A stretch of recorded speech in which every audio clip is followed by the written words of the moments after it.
Boys, week 2, Bet the Bus is back, the premier gambling show for college football. I am your host, Payoff Willy, aka arguably the greatest white linebacker named Will Compton of all time. I am joined by my college football experts, JP the Vault Hovey. It's not about what you make in this game. It's about what you keep. And the man's got the vault. He's got it vaulted up to not only make you money, but keep your money. Moving over to Jackie Slips. That boy comes correct. He might be the biggest genius in all of college football. However, he's also known as Simple Jack because sometimes he makes some really dumbass decisions. He might know what he wants to say, but it doesn't always come out the right way. Moving over to Gary Cashflow. We also like to call him Midnight. Why? Because if you play your cards right, if you play your picks right, he might show up in the middle of the night just like the fucking Tooth Fairy, and you might wake up with a little bit of cash up under your pillow. And then finally, Mitchell Billboard, spinning around the Mitch. We're still looking for advertisers. What? Maybe not anymore. I think Proper Wild. Hang on, show it, and don't point at your head. We need a Proper Wild logo sitting right up on top of that billboard. Not only does he have the biggest head in the game, but he also delivers the data, the analytics, the things that are going to make you money. Because the boys, we were 3-0 before we ended up losing the final two. 3-0 before we end up losing the final two. So we did end up at 3-2. The boy Jackie Slips. He's going to recap the weekend, maybe give us a nice inspirational quote, and deliver us the freedom that we need. I don't fucking know, to make those picks. Yeah, I guess starting out, I stood pretty strong on two things. One was Tennessee spread, which they covered. Yes, sir. It was an ugly first half, but we'll move on from that. And my other one was that Colorado. Hang on. Recap us. We will get into the Colorado moment. I have a nice little. Those are the only two that I stood by, though. So I need to bring up notes from last week.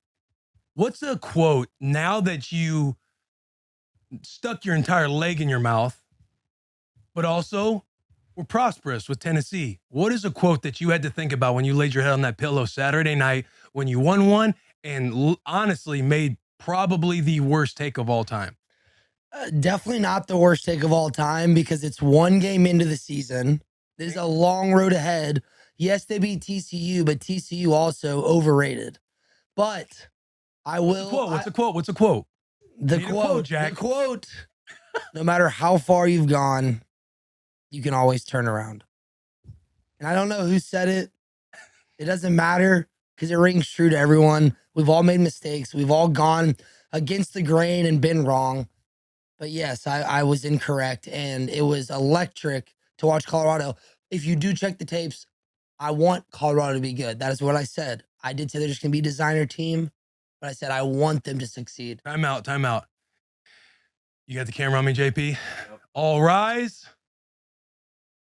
Jack, you were quoted by saying that Colorado was a designer football team, looked pretty, looked expensive, but ultimately was going to shit the bed. I did not. It was I going to be a said they trash were not football practical. team, a trash football team all year.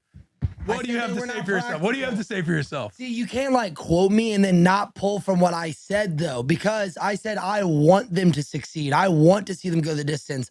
And I think this year, like I said at the beginning, it's going to be a shit show.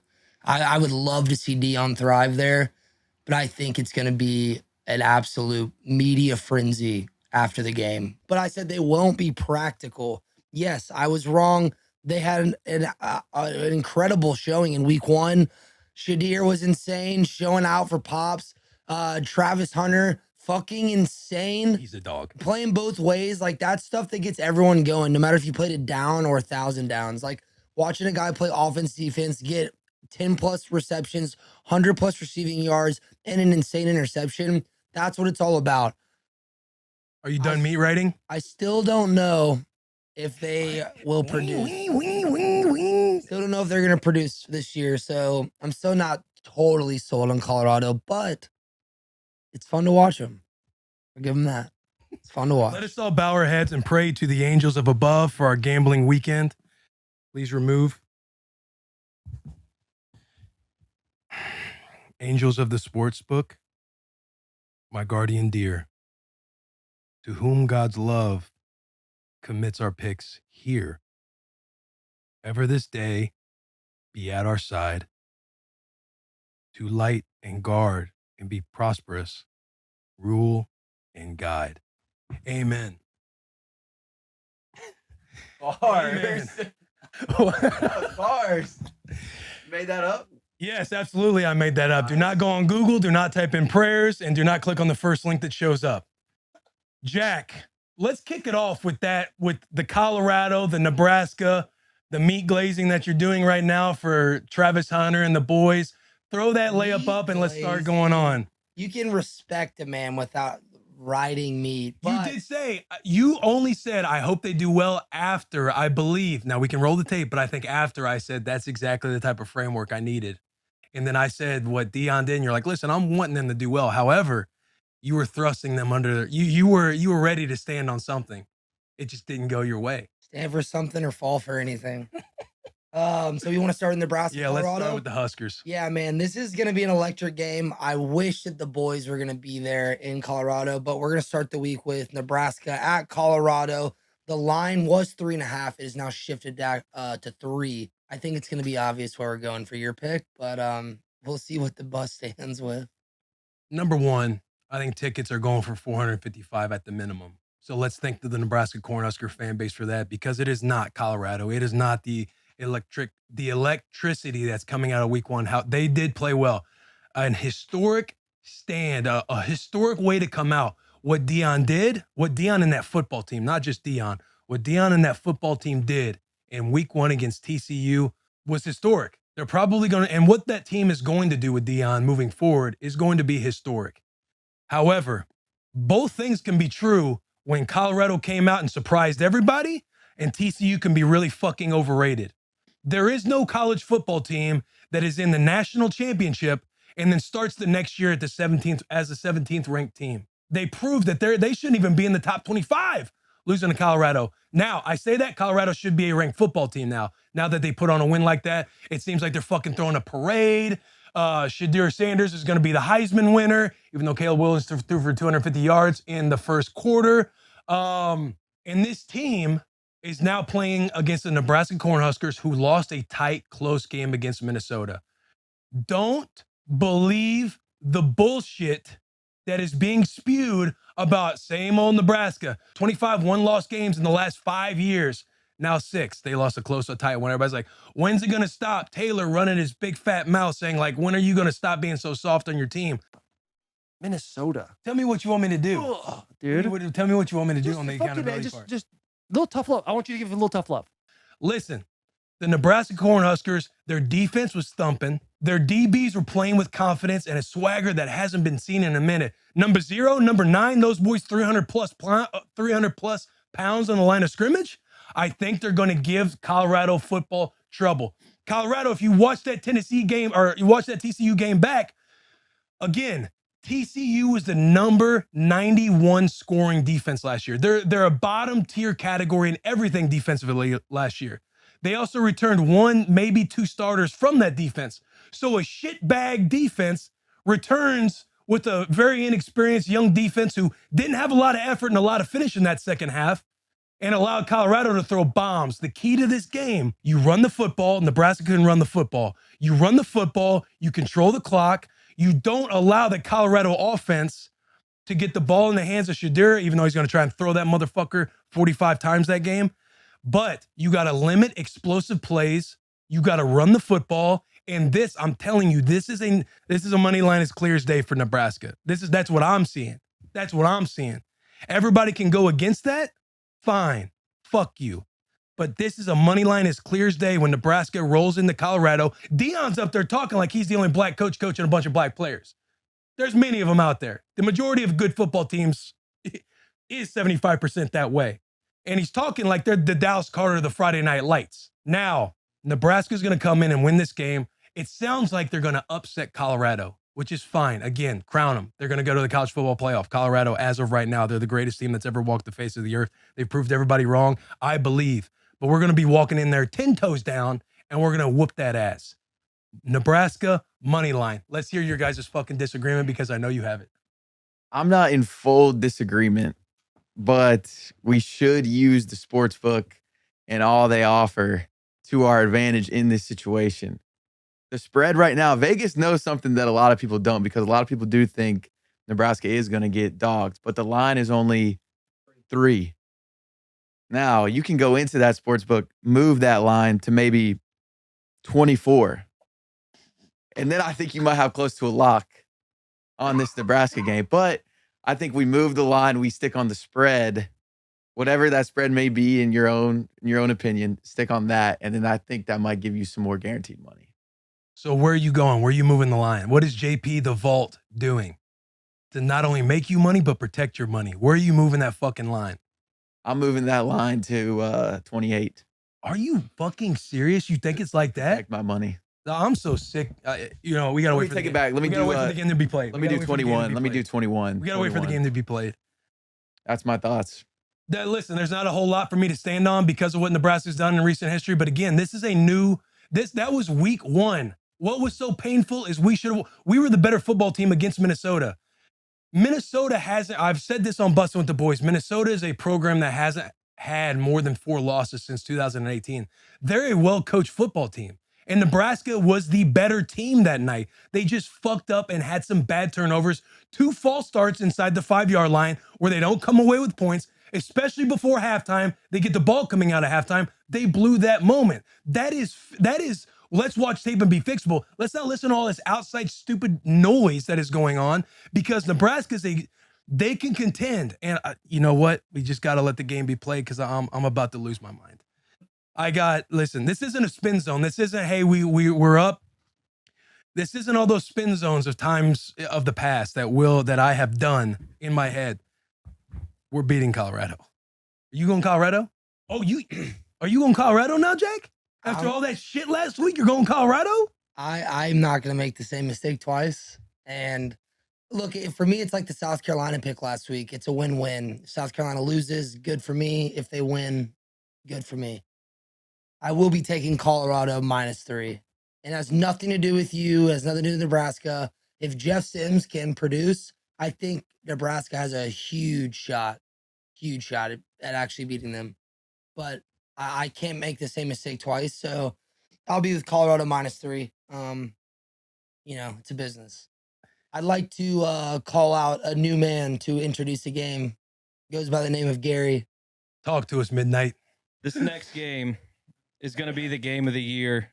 Giant matchup between a soon-to-be SEC potential badass team in Texas. But they're coming to Tuscaloosa to take on the Tide. Texas had a slow start against Rice. They did put up numbers. 4 quarters gives you a lot of time to put up numbers. Alabama played MTSU, another easy game, but they started hot and finished hot. Will, what do you think is going to happen in Tuscaloosa this Saturday? So Texas at Alabama. The line right now is what? -7.5 still? That's 7 now. That's 7 now. This is a fun one. Texas played their ass off last year. I think Quinn Ewers, he went down, and Alabama was able to squeak that one out. That to me, like, let him cook. Let him cook now. Let him cook. Alabama is Alabama. You know what I'm saying? Like, that is, they reload every year. This quarterback, Milroe, the way he scored and had his first touchdown is flexing. He's in the weight room power cleaning 220. He's got plates on each side. The hype that he has shown, the flexing, everybody question the deep ball, throws a deep ball, looks to the sideline, biceps up, look into the boys. This Alabama team is going to be so motivated to beat the shit out of Texas, and they're at Alabama. I think after what happened last year, the offseason, going into this week, that Alabama locker room knows like what is at stake, and it is their reputation. And I think Alabama is going to mop the floor with Texas. I do want Texas to fail, but I think Alabama is going to mop the floor with them because I think they just have too much firepower. And I think Milroe he's a stud. I think he's a stud, and he's going to continue to show that he's a stud. And I'm taking Alabama -7. I'm taking them spread. Alabama's going to win this game because it's at Alabama. I mean, there's almost no shot for Texas. Roll Tide. Yeah, I think it's roll damn Tide, boys. We've got App State versus UNC, who looked pretty damn good last week. No offense, JP. I was with South Carolina. We all were. We all were, but another battle of the Carolinas this week, and I don't see UNC slowing down anytime soon. What do you think? Drake Maye, he's a stud. UNC, I think they're a better, like they're more than just Drake Maye. They have a good football team. The ass whooping they put on South Carolina, JP, it bummed me out because we run to roll with the Gamecocks. They did put an ass whooping on South Carolina. South Carolina looked way better getting off the bus than North Carolina. North Carolina, again, didn't worry about that shit. They handled their business. They were able to run the football. They were able to win on third down. To me, it's either this. It's either the Sunday conversation bump with Drake Maye, or it's going to be the Sunday conversation curse. And I think it happens this week against App State. They had a close game last year. UNC barely beat them 63-61. However, I think, again, similar to Alabama, Texas, they squeak out a game against a team that they should have handled. It's going to be an ass whooping, and I'm taking, what's the line at now? It was at 17.5 UNC. Yeah, it shifted to 18. It's shifted to 18. I'm going to take UNC with the points. It's at North Carolina, and it's after. Again, you can't. This is a moment to give the SEC their flowers, right? When you're any other conference about to play an SEC team early, South Carolina had a lot of hype. I'm sure UNC had some, they were confident, but had some like, okay, let's see what we're really about. And when you beat an SEC team like that had hype, it injects a lot of energy into the locker room. I think they have a lot of momentum going into this with their Heisman candidate, Drake Maye. And I see UNC taking this game with the points, minus 18 at North Carolina against App State. Real quick. All the Drake Maye stuff is crazy to me. After week one, Heisman candidate, he had 2 touchdowns and 2 picks. And we played horrible. And we were in the game until the fourth quarter, and we played that bad. So I don't know about Drake Maye being all that or North Carolina being all that. Will they beat App State? Probably. I forgot how close it was last year, but UNC 63-61 last year. Yeah, so I don't know. I mean, I think App State plus 18. I'm gonna consider it. You in on it? Yeah, I'm in on it. I'm taking App State to cover. Good luck to my faders. Hey, look, I know they had a tough loss, South Carolina, last week, and I'm not asking for JP to be, ridiculed like I have been for Colorado. But if he takes App State this week and they don't cover, I just want the record to show the vault is on the hot seat. The vault is on the hot seat. Yeah. I don't know. He might win one with his plus fucking 28 with Nebraska. I'll be on the hot seat just like South Carolina was on the hot seat last year until we whooped Tennessee. So we good. Hey, raise your hand if your team's undefeated. Garrett? Against the spread? Against any, yeah, go ahead. Go ahead. All right. Week 2. I love it. That's all I had to say. Let's move on. Oregon, Texas Tech. Let's do that one. Okay. Let's do that one. Let's get some firepower in this. All right, well, talk to us about it. Oregon, Texas Tech. You got Oregon at Texas Tech. The spread here is hard. Oregon threw up 80-something points against, the School of the Blind last week. Also, Texas Tech against Wyoming, they lost 35-33. So there's going to be a lot of points being thrown on the board. I want to take the over 67.5. Again, if you're a first-time gambler with the boys, if you kind of watched it all unfold over the weekend, be like, hey, Payoff Willy, he kind of knows what the fuck he's talking about. They went 3-2. We can put a little coin in the pocket, a little cash under the pillow from Gary Cashflow. I like over 67.5. That means both teams are going to be combined for at least 68 points. I like this to be a high-scoring game. Oregon is at Texas Tech. I think that plays in Texas Tech's favor to have some offense because they're not behind enemy lines up at Oregon. But I don't think that's going to slow Oregon down. I think it's going to be a shootout, similar to what we saw with TCU, Colorado. I like Oregon at Texas Tech, and I like the over 67.5 points. It actually shifted to 66.5, which is even better. Move it up to 67.5 and make yourself a little bit more cash. That's what I'm telling you guys right now. And one final thing on that Oregon game. Bo Nix, it's going to be tough to beat him. He's going into his 15th year in the league in the college football realm. Again, take the over on that one and move the line up to 67.5. But this last pick is going to be the Bet the Bus lock of the week, brought to us by Proper Wild. This is the proper lock of the week. Proper Wild is a clean all-day energy shot designed to boost your energy, focus, productivity, and bank account without the jitters or the crash. No preservatives, no bullshit. There's 5 different flavors up here. Use all of them come Saturday because we're about to take the sports book for everything they're worth. But this is the proper wild game of the week. Jack, set it up for us. Yeah, it seems like this has become one of your favorite teams out of the jump so far this year. But we got Notre Dame at NC State, the Wolfpack. Notre Dame coming off a great win. The spread is 7. Away game. Yeah. Does that change anything? No, I think it plays back to the roots of you grow up, you fucking watch Rudy. Like, yeah, I went to a little Catholic school up until 4th grade, and every time the teacher, the principal, she'd go to one Notre Dame game a year and bring us back some memorabilia. That started my love for Notre Dame. I went to 2 or 3 Notre Dame camps throughout high school before I tried my damnedest to get into that school, to get an offer from that school. Ended up getting one later, just FYI. But the way Notre Dame is coming out swinging, yeah, they haven't really played anybody. However, they've treated them that way. They've outscored their opponents, 96-6? They haven't given up a touchdown yet. And as you've said, Mitch, Notre Dame hasn't given up a touchdown yet. Amen. That's some big brain fucking thinking. Sam Hartman is slinging the rock. Freeman's got them boys. The culture's building there. Yes, people were hard on him at first last year because they were battling some close games early. Is he the guy? Is he the guy? It shows why everybody's rallied around him when he did get the job. I think Notre Dame has got some magic in South Bend right now. I'm fired up to go to Ohio State at Notre Dame. I think if Notre Dame handles their business, beats NC State's ass, they're going to go into this game against Ohio State undefeated. And I think they might. I think Notre Dame could be for real this year. I'm taking Notre Dame -7 at NC State. Has that line moved at all? No. Whatever it is, take the points with Notre Dame. Again, I think their offense is firing. Sam Hartman is a stud. And I think they're going to continue to be Notre Dame of old. And I think that's what college football needs. But that's our bet the bus lock of the week. That's our proper pick of the week.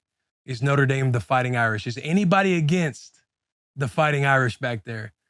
Hove, are you gonna you wanna fade this one? Oh, I see you smiling back there. I don't want to fade it, but I do want to throw some info out there for people. Sam Hartman is familiar with NC State. He played his whole career at Wake Forest. They played him, I think, 3 times. I believe they lost all 3 times. I was with a Wake Forest roster. A Notre Dame roster is better. But with him having familiarity with NC State has familiarity with him. So something to think about. But they struggled against UConn. Yeah, no, I'm NC with State, you. Yeah, like I'm not fading. I just want to put that out there. Yeah. Just for the people who might think about fading. Exactly. Who fucking lost last week. Exactly. I love when everybody gets in the comments, oh, look how dumb Will is. I'm gonna go against his picks.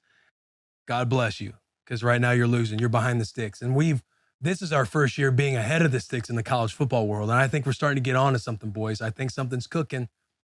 I do think this entire show, the biggest headline coming out of it is, can Colorado upset the Nebraska Cornhuskers?